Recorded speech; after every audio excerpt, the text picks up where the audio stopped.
Stephen Miller, Deputy Chief of Staff, said today that the United States is running Venezuela. That seems to be the party line from the White House. I don't know what running Venezuela means. Do you? Somewhat. The CIA is calling the shots as far as the Venezuelan government is concerned. How do we know that? And not many. If you understand what happened in places like Vietnam and the historical arena where the United States intervened and removed very weak governments and then installed pro-American governments, it's all done as a blueprint of the Central Intelligence Agency. So this is what I'm hearing happen. And I can't report it as fact, but it certainly makes sense. The CIA, which is heavily infiltrated the Venezuelan and Colombian governments, they know everything that's going on there, made a deal with the Venezuelan military. You step aside because we're coming in to get Maduro. And that's the only way on earth that the U.S. Special Forces could have snatched Maduro without any conflict at all. None. So the military just stepped aside, said, take them. So I assume from that, and the military is the only power that can run Venezuela right now. I mean, you can swear in Dulce 85 times a day. He didn't have any power. The military in Venezuela still has power. They have the guns. So they made a deal with the CIA that they're going to basically allow America to stabilize the country, which is what the Venezuelan people want. So the gunfire that you're hearing and the conflicts that Robert just reported on, they're most likely criminal activity, right? Like after the George Floyd riots here in the United States. We had criminal activity all over the place. It's the same thing in Venezuela. The gangs, particularly the drug gangs, are going out and they're trying to make money, like they always do. They're score settling. There's going to be jockeying on and on. We get that. Okay, so let's look at this. Let's be fair about this. President Trump has said over and over again two things. One is it was law enforcement to get Maduro because of his narco-terrorism. And by the way, we want the oil. It's been this two-prong sort of statement of messages. The oil doesn't flow overnight. Chevron doesn't write checks for billions of dollars to go down and start investing in Venezuela overnight. When is it fair for the American people who are sitting around, when is it fair for them to judge whether this worked or not, whether the oil is flowing, whether it's a pro-American government? Is it a month, 2 months, 5 months, 8 months? What is it? I don't know. I can't answer that question. All I can tell you is the oil doesn't matter. Venezuelan oil doesn't matter to the United States. We don't need it. It torqued off President Trump that Maduro was smuggling oil into places. Hold on. You just hold on. You said it doesn't matter. We don't need it. We don't care. December 17th, we didn't care. We don't need it. Okay, President Trump, they took our oil rights. We had a lot of oil there. They threw our companies out, and we want it back. That sounds like he wants it a lot. Why doesn't it matter? That's not really what it's more of what it is a stacking of grievance.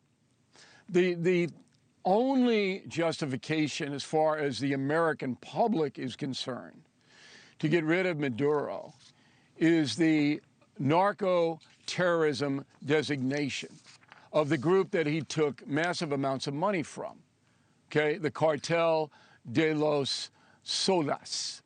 Once that happened, then President Trump has a legal authority to use military action against anybody associated with that cartel. So legally, you're perfectly right in what he did. You want to do War Powers Act, then you got to do Panama. Then you got to do Panama. You got to do Bush the Elder. You're not going to win it. I think that we have to cut through a lot of this fog. This is a political story now. The story about Venezuela is gone. Maduro's out. There will be a temporary government installed there, probably with the military. Venezuelan military is okay. And then there'll be elections, as there should be. But for the United States, this is what gets me about the opposition to Trump coming from the Democratic Party. How are you going to solve the drug cartel problem that's been harming this nation for decades? What are you going to do? What is your proposal? We've got two Democratic congressmen on next. We have two Democratic congressmen on next. We're going to ask them just that question. But I want to get back to this. Yeah, they don't have a thing. Okay, but we keep moving the goalposts here, Bill. At one point, President Trump's saying it's about oil. We're going to get the oil. There's going to be billions of dollars that it's going to be invested, and Americans are going to get repaid. You're now saying it's about the drugs. To me, there's yet another issue here, which is what country is next. And President Trump's been asked about Greenland. He keeps bringing up Greenland. And I'm wondering, do you think this explanation, as you said with the American public, of Maduro, horrible human being, absolutely true. Maduro, a criminal who's killed Americans, absolutely true. We're going to go in, we're going to arrest him, we're done. And your column sort of said that. Adios Maduro is how it laid things out. Going forward, the U.S. military action in Venezuela mirror the Iranian bombing. One and done. It all, you know, the episode is over. Can this work in Greenland and Colombia and Tehran and all these other places? Look, if you understand President Trump, you know he stacks grievance. That's what this oil thing is all about. Yes, Chavez and Maduro seized the oil and hurt the American oil companies. That's a grievance that Trump has. But it's not the primary grievance. He didn't want Maduro operating with impunity any longer. Now, Petro over in Colombia, more difficult, because Petro's got an army that's not going to sell him out. CIA knows that. So in order to move Petro out, which is why he defied Trump today, you'd have to send in ordnance. There would have to be a fight, where there was no fight in Venezuela. Okay. First step is the Justice Department designating Petro as a narco-terrorist. That has not been done yet. If it's done, then you start. Greenland.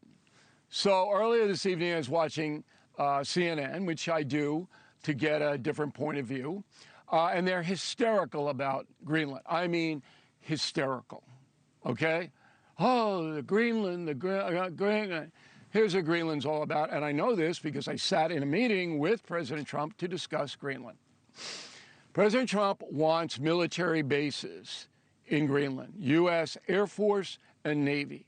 He wants it to blunt the Arctic expeditions of Putin and China, which are actively underway. That's what he wants.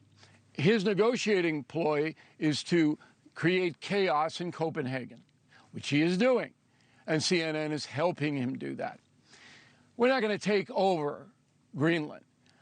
I heard about, 8 months ago, we were taking over Canada, Leland. Remember that? We were going to take it over? I don't think that's happened. Okay? So all of this is what Trump does. He creates chaos, and then he gets his deal. We need, the United States, military bases in Greenland. I suspect we will get them. All right? That's what it's all about. I'm sorry the CNN viewers are so upset. I really am. And they bring on some Danish guy with a pipe and a beard. Oh, the story, you know, it's like, this is a cartoon. Let's live in the real world. Okay, so we're in the real world now that the U.S. is running Venezuela. The Venezuelans and the military there has a say in this, right? And it's one thing to go snatch and grab one person. Should the American public expect that if the new regime or the existing regime that has been left, because we learned from Iraq that taking the entire country and dismantling it doesn't work, doesn't do what Trump and Stephen Miller want, that it's not going to be this surgical one and done, no casualties, that perhaps there might have to be American boots on the ground. That means American casualties. That means fighting. That means that it's not over in 24 hours and we're all moving on. I don't think that will happen. I don't think, and I'll take heavy odds that it won't. I'll give you a touchdown if you want. I don't think that's ever going to happen. The Venezuelan people don't like Maduro. They're happy. They're happy they can make some money now. Trump will treat them well, okay? They'll have elections maybe a year from now. In the meantime, there'll be some people appointed. Military will go along with it.